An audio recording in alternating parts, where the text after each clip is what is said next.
Our afternoon weather's been pretty wild during the past week or so, and it looks like there's more to come, with evening skies crackling with thunder and lightning. And while most of us will be happy to see an end of the power failures and fallen trees, Rob Hazel's met one man who's not been seeking shelter like the rest of us. As a production engineer for the Triple M breakfast show, Marty Pouwelse gets up pretty early in the morning. And while he loves his job, lately his mind has been on something else. Another passion, or as Marty admits, an obsession.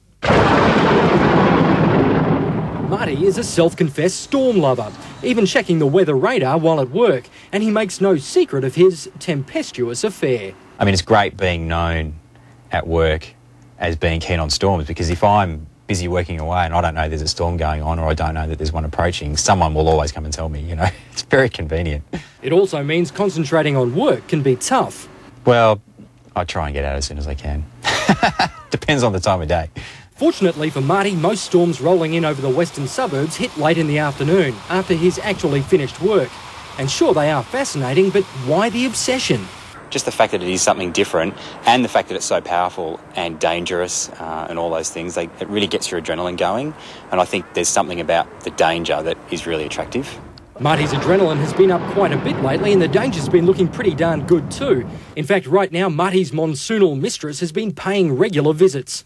It's been absolute heaven. Today is like the 7th day in a row that we've had storms in and around southeast Queensland. So Marty says he's loved storms since he was a kid. Lightning didn't have to strike twice for it to be in his blood. He's been chasing storms for about 3 years now. Big or small, it doesn't matter. He'd probably even go after one in a teacup. Riders on the storm.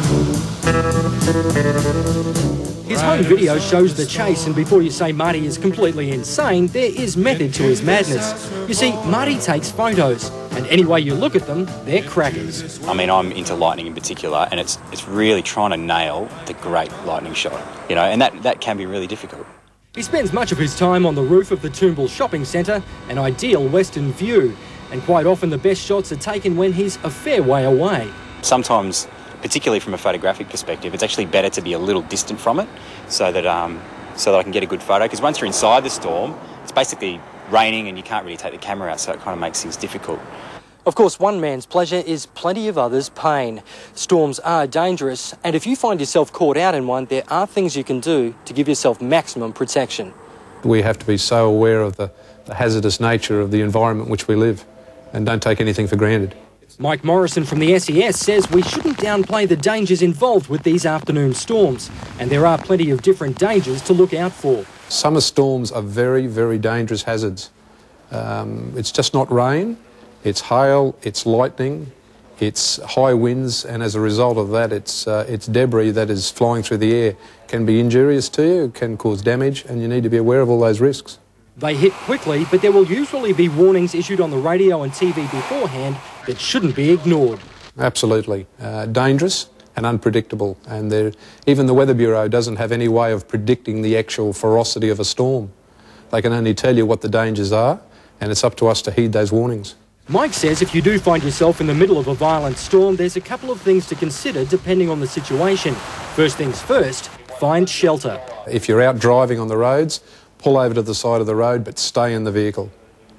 Put your hazard lights on. If you're at home, high winds can be the biggest problem, so take the right precautions. Make sure you secure anything that's loose outside that could be used as a missile.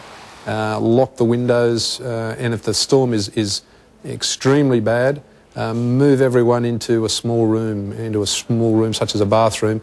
Mike also recommends you don't get into the habit of being a storm chaser, at least without understanding the risks involved.